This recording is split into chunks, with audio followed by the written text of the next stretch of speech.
What's up, guys? So third stop of the day, day one fruit hunting here on the East Coast, and we've got a little unexpected stop here for the last one. Shout out to my man Andy Firk. He suggested coming here. I hear they got a really old planting, and where are we going? We're going to the Broward County Rare Fruit and Vegetable Council's Grove. Eric LeBrum's going to be giving us the tour here. Whoa! So yeah, private tour, Rare Fruit Council, private planting. I think we're getting close. Y'all better hold on.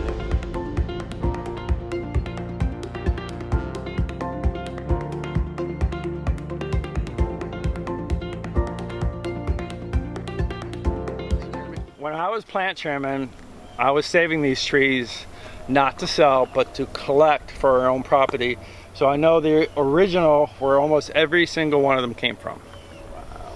And it's from my travels throughout the club, from Palm Beach to Miami, from Naples to Key West, we got plants from Hawaii, plus trees that members I run into that donated things, seeing that we're all not about money. It's all about education.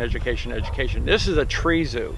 Tree zoo. It's a tree zoo where the members come out to learn and have fun. How many members do you have?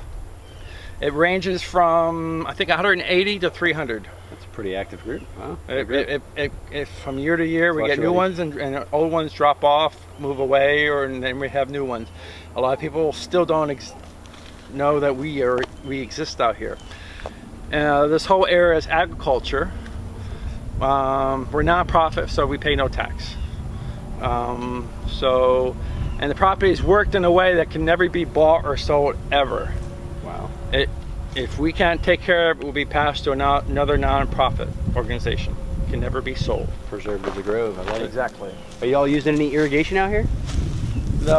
There's water 6 feet down. Water 6 feet down, so everything is just planted without overhead irrigation or anything like that? Originally, when we started the trees, we had drip irrigation through all the lines, and they went on for about 5-6 years, and then it was dismissed. The property is mostly muck. In the early years, they were brought in, hundreds of trucks of rock and demucking the area and making rows where the muck, and we will mix other soils to plant these trees on. And we learned that a lot of these trees do quite well out here, and then there's others that do terrible. And it's trial by error. We stick it in the ground and see how it does. It does well, then we leave it alone. If it drops dead, then we plant it at a different spot. Every tree has a tag on it. It has a scientific name, and then it has a common name, and then it has a number. And the number, we have a map you can pull up on our website and actually walk to tree to tree, but the map is outdated because since the last 5 years I've changed everything around again. I planted more trees because a lot of things have died from past storms or diseased. Whoa. This came from Richard Wilson. Guava. Costa Rican guava. It's called Kaz. And it fruits 5-6 times a year. The guavas are not really edible. Okay. They're great for making jam. Delicious. I make jam for the club. I made 29 cases last month of mango jam, mango chutney, jackfruit chutney, you name it, I made it. It's actually in the refrigerator. Just from this tree? From different trees on the property, and I made jelly with this particular tree. Wow. This came from the Fruit and Spice Park. This is a Brazil nut relative. It's called paradise nut. Another nickname is monkey pot. Wow. It puts out a beautiful white flower, almost looks like a carnation, and then a pod forms about the size of a quarter, and the pod has like a lid that drops down, and then there's several nuts underneath. And the monkey used to climb in the rainforest of Brazil and get their paws caught into the pot trying to get the nuts out. That's why it's called monkey pot. Now the nuts here are not the size what they were in Brazil. I mean, the size in Brazil, we're talking about the size of a baseball. Here, about the size of a golf ball, or even smaller, maybe ping pong. But it does fruit every single year. Really? So everything is planted way too close, but it also causes a microclimate for the other trees to adjust. They're thinking that they're growing in their native habitat or jungle or rainforest. Nice. The sugar palm, I think, maximizes around 60 feet. And this is about, I would say, 13, 14 years old. Mabolos or velvet apple trees, the national fruit of the Philippines. Look how beautiful that is. You can see the red fruit, that's when they're dead ripe up there.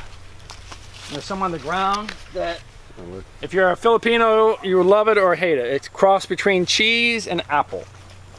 I ate this when I was at Grimmel Grove. It was definitely interesting.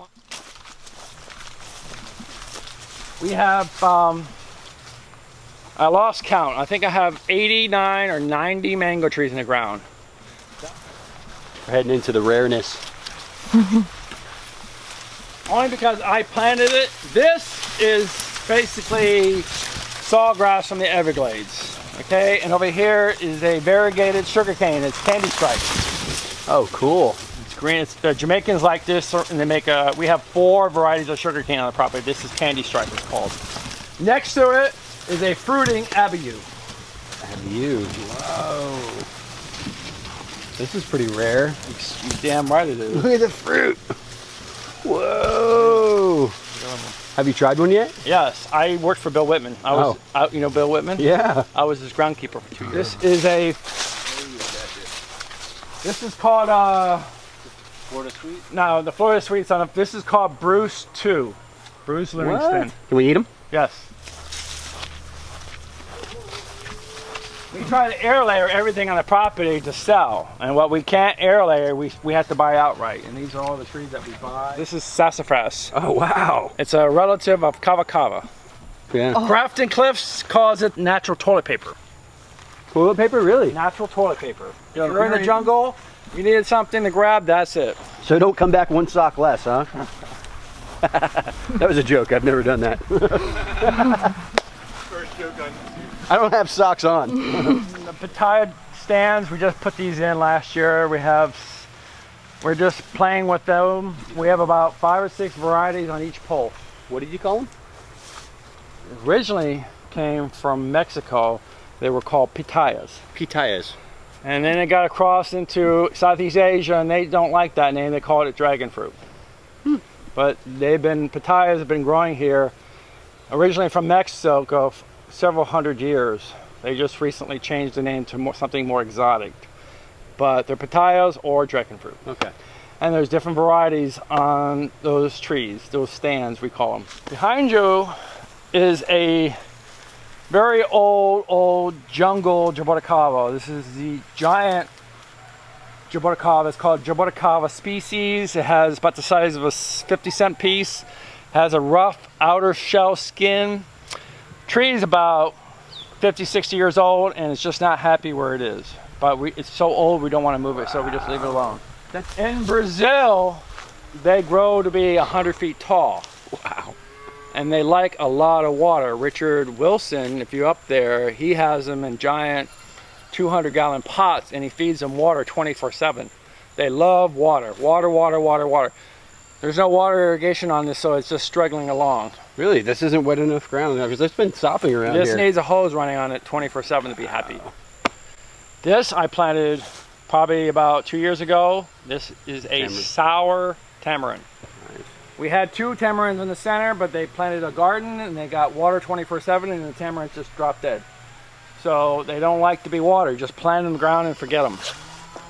They're like thriving on neglect, huh? Wow. Exactly.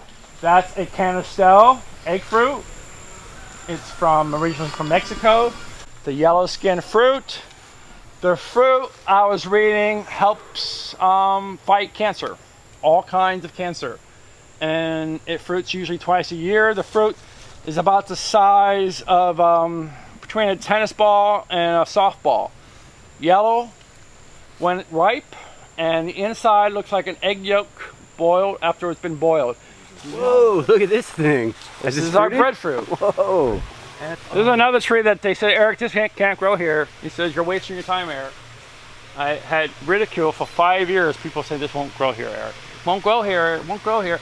I work for Bill Whitman, and Bill Whitman says just ignore everybody and just do it. And it all depends on determination. These breadfruits are probably about 8 to 10 years old.